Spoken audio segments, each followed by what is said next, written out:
ಎಲ್ರಿಗೂ ನಮಸ್ತೆ. Welcome to my channel ಪುನವಸು.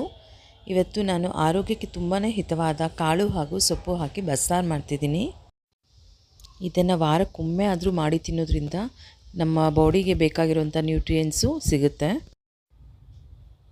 ಈಗ ಗ್ಯಾಸ್ ಸ್ಟವ್ ಆನ್ ಮಾಡಿ ಒಂದು ಪಾತ್ರೆ ಇಟ್ಟಿದ್ದೀನಿ. ಇದಕ್ಕೆ ನಾನು ತೊಗರಿಬೇಳೆ ಹಾಗೂ ಹೆಸರು ಕಾಳು ತೊಗೊಂಡಿದ್ದೀನಿ. ಎರಡನ್ನೂ ಈಕ್ವಲ್ ಆಗಿ ತೊಗೊಂಡಿದ್ದೀನಿ. ಚೆನ್ನಾಗಿ ತೊಳೆದು ಅದನ್ನು ಸ್ವಲ್ಪ ಒಂದು ಹಾಫ್ ಆನ್ ಅವರ್ ನೆನೆಸಿದ್ದೆ. ಈಗ ಇದನ್ನು ಪಾತ್ರೆಗೆ ಹಾಕ್ಕೊಳ್ತಿದ್ದೀನಿ. ನಿಮ್ಮ ಪ್ರತಿದಿನದ ಅಡುಗೆಯಲ್ಲೇ ಆದಷ್ಟು ಬೇಳೆಕಾಳುಗಳಿರಲಿ, ಯಾಕಂದರೆ ಇದರಲ್ಲಿ ತುಂಬಾ ಹೈ ಫೈಬರ್ ಮತ್ತು ಪ್ರೋಟೀನ್ ಇರುತ್ತೆ. ಇದಕ್ಕೀಗ ಒಂದು ಲೋಟ ನೀರು ಹಾಕಿದ್ದೀನಿ. ಇದು ಚೆನ್ನಾಗಿ ಬಾಯ್ಲ್ ಆಗೋದಕ್ಕೆ ಬಿಡೋಣ. ಬೇಳೆ ಮತ್ತು ಕಾಳು ಸುಮಾರು ಒಂದು ಅರ್ಧದಷ್ಟು ಬೇಯಬೇಕು. ಅದನ್ನು ನೋಡ್ಕೊಳ್ತೀರಿ ಆಗಾಗ. ಇದು ಚೆನ್ನಾಗಿ ಕುದಿ ಬಂದಿದೆ. ಈಗ ಸ್ವಲ್ಪ ಒಂದು ಸಲ ತಿರುಗಿಸಿ ಹೀಗೆ ನೋಡಿ ಚೆಕ್ ಮಾಡಿ, ಕಾಳುನ ಮತ್ತು ಬೇಳೆನ ಎರಡನ್ನೂ ಹಿಂಗೆ ಪ್ರೆಸ್ ಮಾಡಿ ನೋಡಿ. ಸ್ವಲ್ಪ ಬೆಂದಿದೆ. ಈ ಟೈಮಲ್ಲಿ ನಾನು ಇದಕ್ಕೆ ಸೊಪ್ಪನ್ನ ಸೇರಿಸ್ಕೊಳ್ತೀನಿ. ನಾನಿಲ್ಲಿ ತೊಗೊಂಡಿರೋದು ಎರಡು ರೀತಿ ಸೊಪ್ಪು. ಒಂದು ಸಬ್ಬಸಿಗೆ ಸೊಪ್ಪು, ಇನ್ನೊಂದು ದಂಟು ಸೊಪ್ಪು. ಈಗ ಸಬ್ಬಸಿಗೆ ಸೊಪ್ಪು ಹಾಕ್ಕೊಳ್ತಿದ್ದೀನಿ. ಸಬ್ಬಸಿಗೆ ಸೊಪ್ಪಲ್ಲೂ ಅಷ್ಟೇ ತುಂಬಾ ವೈಟಮಿನ್ಸ್ ಮತ್ತು ಮಿನರಲ್ಸ್ ಇರುತ್ತೆ. ಇದು ಕೊಲೆಸ್ಟ್ರಾಲ್ ರಿಡಕ್ಷನ್ ಮಾಡೋದಕ್ಕೆ ಮತ್ತು ನಮ್ಮ ಡಯಾಬಿಟೀಸ್ನ ಮ್ಯಾನೇಜ್ ಮಾಡೋದಕ್ಕೆ ತುಂಬಾ ಒಳ್ಳೆಯದು. ಈಗ ದಂಟು ಸೊಪ್ಪು ಹಾಕ್ಕೊಳ್ತೀನಿ. ದಂಟು ಅಷ್ಟೇ ಬೋನ್ ಸ್ಟ್ರೆಂತ್ಗೆ ತುಂಬಾ ಒಳ್ಳೆಯದಿದ್ದು. ಹೈ ಫೈಬರ್ ಇರೋದ್ರಿಂದ ಕಾನ್ಸ್ಟಿಪೇಷನ್ ಕೂಡ ಕಡಿಮೆ ಮಾಡುತ್ತೆ. ನಾನು ಇದನ್ನು ಕುಕ್ಕರಲ್ಲಿ ಕೂಗಿಸೋದಿಲ್ಲ, ಹಾಗೆ ಉಪ್ಪನಾಗೆ ಬೇಯಿಸ್ಕೊಳ್ತೀನಿ. ಈಗ ಇದಕ್ಕೆ ನಾನು ಸ್ವಲ್ಪ ಉಪ್ಪನ್ನು ಸೇರಿಸಿದ್ದೀನಿ. ಉಪ್ಪು ಆದಷ್ಟು ನೋಡಿಕೊಂಡು ಹಾಕಿ. ಸೊಪ್ಪುಗೆ ಸ್ವಲ್ಪ ಉಪ್ಪು ಜಾಸ್ತಿ ಆದರೆ ತುಂಬ ಅನಿಸುತ್ತದು.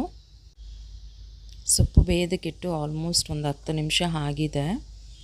ಈಗ ಇದನ್ನು ಒಂದು ಸಲ ಚೆಕ್ ಮಾಡ್ತೀನಿ. ನೀವು ಕಾಳನ್ನ ತೊಗೊಂಡು ಹೀಗೆ ಪ್ರೆಸ್ ಮಾಡಿ ನೋಡಿದ್ರೆ ಗೊತ್ತಾಗುತ್ತೆ. ಎರಡನ್ನೂ ಚೆಕ್ ಮಾಡಿ. ಬೇಳೆ ಮತ್ತು ಕಾಳು ಎರಡೂ ಹಾಕಿರೋದ್ರಿಂದ ಕರೆಕ್ಟಾಗಿ ಬೆಂದಿದೆ ಇದು. ಈ ಟೈಮಲ್ಲಿ ನಾವು ಇದನ್ನು ಬಗ್ಗಿಸ್ಕೊಳ್ಬೇಕು. ಸೋಸ್ತೀವಲ್ಲ ಅದಕ್ಕೆ ಬಸಿದ್ಕೊಂಡಿದ್ದೀನಿ ಈಗ ನೋಡಿ ಹೀಗೆ. ಆಮೇಲೆ ಮತ್ತೆ ಒಂದು ಪ್ಲೇಟ್ಗೆ ಹಾಕಿ ಹರಡ್ಬಿಟ್ಟು ಅದನ್ನು ಸೊಪ್ಪು ಮತ್ತು ಕಾಳನ್ನ ತಣ್ಣಗಾಗೋದಕ್ಕೆ ಬಿಡಬೇಕು. ಇದನ್ನು ಚೆನ್ನಾಗಿ ಗಟ್ಟಿಯಾಗಿ ಹಿಂಡ್ಕೊಳ್ತೀನಿ. ಇದನ್ನು ಸಪ್ರೇಟ್ ಮಾಡ್ಕೊಳ್ತೀನಿ ಸೊಪ್ಪನ್ನು. ಆ ನೀರನ್ನು ಚೆಲ್ಲೋದಕ್ಕೆ ಹೋಗ್ಬಿಡಿ, ಅದು ಸಾರಿಗೆ ಬಳಸ್ಕೊಳ್ಬೇಕು ನಾವು ಅದನ್ನು. ಈಗ ಸಾರು ರುಬ್ಬೋದಕ್ಕೆ ಒಗ್ಗರಣೆ ರೆಡಿ ಮಾಡಬೇಕು. ಅದಕ್ಕೆ ಒಂದು ಬಾಣಲಿ ಇಟ್ಟು 2 ಸ್ಪೂನು ಎಣ್ಣೆ ಹಾಕ್ತಿದ್ದೀನಿ. ಮತ್ತು ಒಂದು ಮೀಡಿಯಮ್ ಸೈಜಷ್ಟು ಈರುಳ್ಳಿ ತೊಗೊಂಡಿದ್ದೀನಿ. ಮುಂಚೆ ಎಲ್ಲ ಈ ರೀತಿ ಮಾಡ್ತಿರ್ಲಿಲ್ಲ. ನಮ್ಮ ಅಜ್ಜಿ ನಮ್ಮಮ್ಮ ಅವರೆಲ್ಲ ಹೇಗೆ ಮಾಡ್ತಿದ್ರು ಅಂತಂದರೆ, ಈರುಳ್ಳಿ ಮತ್ತು ಬೆಳ್ಳುಳ್ಳಿನ ಒಲೆಯಲ್ಲಿ ಸುಟ್ಬಿಟ್ಟು ಅದನ್ನು ಹಾಕ್ತಿದ್ರು. ಅದು ತುಂಬಾ ಚೆನ್ನಾಗಿರ್ತಿತ್ತು. ಒಂದು ರೆಕ್ಕೆಯಷ್ಟು ಕರಿಬೇವು ಹಾಕ್ಕೊಂಡಿದ್ದೀನಿ. ಒಂದು ಗಡ್ಡೆಯಷ್ಟು ಬೆಳ್ಳುಳ್ಳಿ. ಇದನ್ನು ಚೆನ್ನಾಗಿ ಫ್ರೈ ಮಾಡ್ಕೊಳ್ಬೇಕು.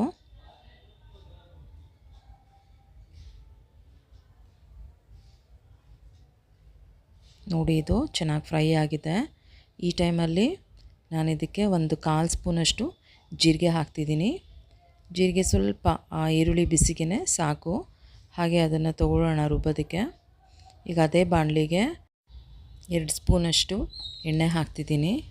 ಎಣ್ಣೆ ಸ್ವಲ್ಪ ಕಾದ್ಮೇಲೆ ಅದಕ್ಕೆ ಒಂದು ಗಡ್ಡೆಯಷ್ಟು ಬೆಳ್ಳುಳ್ಳಿ, ಇದನ್ನು ಸ್ವಲ್ಪ ಚೆನ್ನಾಗಿ ಜಜ್ಕೊಂಡಿದ್ದೀನಿ. ಹಾಗೆ ಜಜ್ಜಿರೋದು ಇದನ್ನು ಹಾಕಿ ಸ್ವಲ್ಪ ಫ್ರೈ ಮಾಡಿ. ಅದನ್ನು ಹೀಗೆ ಸ್ವಲ್ಪ ಫ್ರೈ ಮಾಡ್ಕೊಳ್ಳಿ. ಮತ್ತು ಇದಕ್ಕೆ ನಾನು 4 ಒಣಮೆಣಸಿನ್ಕಾಯಿ ಹಾಕ್ತಿದ್ದೀನಿ. ಅದನ್ನು ಕೂಡ ಅದಕ್ಕೆ ಸೇರಿಸ್ಕೊಳ್ಳಿ. ಈಗ ಇದಕ್ಕೆ ನಾನು ಈರುಳ್ಳಿ ಸೇರಿಸ್ತಿದ್ದೀನಿ. ಸುಮಾರು ಒಂದು 3 ಈರುಳ್ಳಿ. ಇದನ್ನು ಸ್ವಲ್ಪ ಸಣ್ಣದಾಗಿ ಪಲ್ಯ ಒಗ್ಗರಣೆಗೆ ಹೇಗೆ ಬೇಕೋ ಹಾಗೆ ಹಚ್ಚಿದ್ದೀನಿ. ಎಲ್ಲ ಸೇರಿಸಿ ಇದನ್ನು ಚೆನ್ನಾಗಿ ಈಗ ಸ್ವಲ್ಪ ಫ್ರೈ ಮಾಡ್ಕೊಳ್ಬೇಕು. ಚೆನ್ನಾಗಿ ಫ್ರೈ ಮಾಡ್ಕೊಳ್ಳಿ. ಇದು ರೆಡಿ ಇದೆ. ಈಗ ಸೊಪ್ಪನ್ನು ಅದಕ್ಕೆ ಹಾಕಿ ಚೆನ್ನಾಗಿ ಮಿಕ್ಸ್ ಕೊಟ್ಟು ಒಂದು 2 ನಿಮಿಷ ಬಿಟ್ಬಿಟ್ಟು ಗ್ಯಾಸ್ನ ಆಫ್ ಮಾಡಿಕೊಂಡ್ರೆ ಸೊಪ್ಪು ಪಲ್ಯ ರೆಡಿಯಾಗಿರುತ್ತೆ.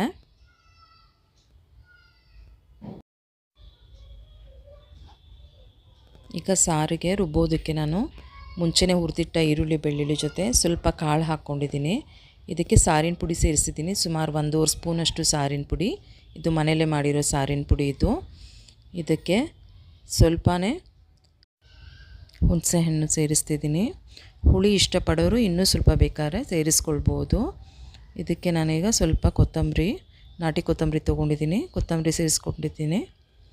ಇದನ್ನೆಲ್ಲ ಸೇರಿ ಮಿಕ್ಸಿ ಮಾಡ್ಕೊಂಡು ಬರ್ತೀನಿ. ಈಗ ಸಾರು ಒಗ್ಗರಣೆಗೆ ಒಂದು ಪಾತ್ರೆ ಇಟ್ಟು ಅದಕ್ಕೆ 2 ಸ್ಪೂನಷ್ಟು ಎಣ್ಣೆ ಹಾಕ್ತಿದ್ದೀನಿ.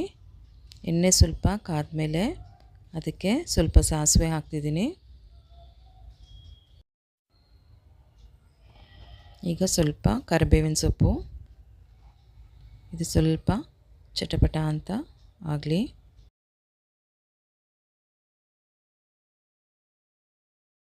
ಒಗ್ಗರಣೆಗೆ ಈಗ ರುಬ್ಬಿದ ಖಾರ ಆ್ಯಡ್ ಮಾಡ್ಕೊಳ್ತಿದ್ದೀನಿ, ಎಲ್ಲ ಸೇರಿಸ್ಕೊಳ್ತಿದ್ದೀನಿ. ಮಿಕ್ಸಿ ಜಾರ್ಗೆ ಸ್ವಲ್ಪ ನೀರು ಹಾಕಿ ಆಡಿಸ್ಬಿಟ್ಟು ಅದನ್ನು ಮತ್ತೆ ಆ ಸಾರಿಗೆ ಸೇರಿಸ್ಕೊಳ್ಳಿ. ಮತ್ತು ನಾವು ಬಸ್ತಿದ್ವಲ್ಲ ನೀರು, ಆ ನೀರನ್ನು ಕೂಡ ವೇಸ್ಟ್ ಮಾಡಬಾರ್ದು. ಸಾರಿನ ಕನ್ಸಿಸ್ಟೆನ್ಸಿ ನೋಡಿಕೊಂಡು ನಿಮಗೆ ಸ್ವಲ್ಪ ತಿಕ್ ಬೇಕಿದ್ರೆ ಹೇಗೆ, ಇಲ್ಲ ತುಂಬ ತೆಳು ಬೇಕು ಅಂತಂದ್ರೂ ಅದನ್ನು ನೋಡಿಕೊಂಡು ಆ್ಯಡ್ ಮಾಡ್ಕೊಳ್ಳಿ. ಹೆಚ್ಚಾಗಿ ಏನಾದರೂ ನಿಮಗೆ ಬಸ್ತಿದ್ದು ನೀರು ಮಿಕ್ಕಿದ್ರೆ ಅದನ್ನು ಚೆಲ್ಲೋದಕ್ಕೆ ಹೋಗಬೇಡಿ. ಅದು ಒಂದು ಸೂಪ್ ಥರ, ಯಾಕಂದರೆ ಬೇಳೆ ಕಾಳು ಸೊಪ್ಪು ಎಲ್ಲ ಬೆಂದಿರೋದ್ರಿಂದ ಅದನ್ನು ಮಕ್ಳಿಗಾದರೂ ಕೊಡ್ಬೋದು, ನೀವಾದರೂ ಬಳಸ್ಬೋದು. ವೇಸ್ಟ್ ಅಂತೂ ಮಾಡಬೇಡಿ. ಸಾರು ಒಂದೆರಡು ಕುದಿ ಬರಬೇಕೀಗ. ಒಂದೆರಡು ಕುದಿ ಬಂದಮೇಲೆ ಅದನ್ನು ಆಫ್ ಮಾಡ್ಕೊಳ್ಳೋಣ. ನೋಡಿ, ಈ ಥರ ಕುದಿ ಬಂದಿದೆ. ನಮ್ಮ ಮನೆಯಲ್ಲಿ ಸಾರು ಸ್ವಲ್ಪ ಗಟ್ಟಿ, ಅದಕ್ಕೋಸ್ಕರ ಹೀಗೆ. ಕಾಮನಾಗೆಲ್ಲ ಬಸ್ಸಾರು ಅಂತಂದರೆ ಸ್ವಲ್ಪ ತೆಳುವಾಗಿ ತಿಂತಾರೆ. ನಿಮ್ಗೆ ಹೇಗೆ ಬೇಕು ಆಗ ನೋಡಿಕೊಂಡು ನೀರನ್ನ ಆ್ಯಡ್ ಮಾಡ್ಕೊಳ್ಳಿ. ಬಿಸಿ ಬಿಸಿಯಾದ ಬಸ್ಸಾರು ಸೊಪ್ಪಿನ ಜೊತೆ ಮುದ್ದೆ ಅಂತೂ ಸೂಪರ್ ಕಾಂಬಿನೇಷನ್ನು. ಅನ್ನಕ್ಕೆ ಕೂಡ ತುಪ್ಪ ಹಾಕ್ಕೊಂಡು ತಿಂದರೆ ತುಂಬಾ ಚೆನ್ನಾಗಿರುತ್ತೆ. ಇಷ್ಟು ಆರೋಗ್ಯಕರವಾದ ಬಸ್ಸಾರು ಸೊಪ್ಪನ್ನು ನೀವು ಟ್ರೈ ಮಾಡಿ, ಹೇಗಿತ್ತು ಅಂತಂದ್ಬಿಟ್ಟು ಕಮೆಂಟ್ ಬಾಕ್ಸಲ್ಲಿ ತಿಳಿಸಿ. ಪ್ಲೀಸ್ ನನ್ನ ಚಾನೆಲ್ನ ಸಬ್ಸ್ಕ್ರೈಬ್ ಮಾಡ್ಕೊಳ್ಳಿ. ಹಾಗೆ ಪಕ್ಕದಲ್ಲಿರೋ ಬೆಲ್ ಐಕಾನ್ ಕೂಡ ಪ್ರೆಸ್ ಮಾಡಿ. ಇದರಿಂದ ನಾನು ಹಾಕೋ ಎಲ್ಲ ವೀಡಿಯೋಸ್ನ ನೋಟಿಫಿಕೇಷನ್ ಕೂಡ ನಿಮಗೆ ಸಿಗುತ್ತೆ. Thank you for watching my video. Thank you.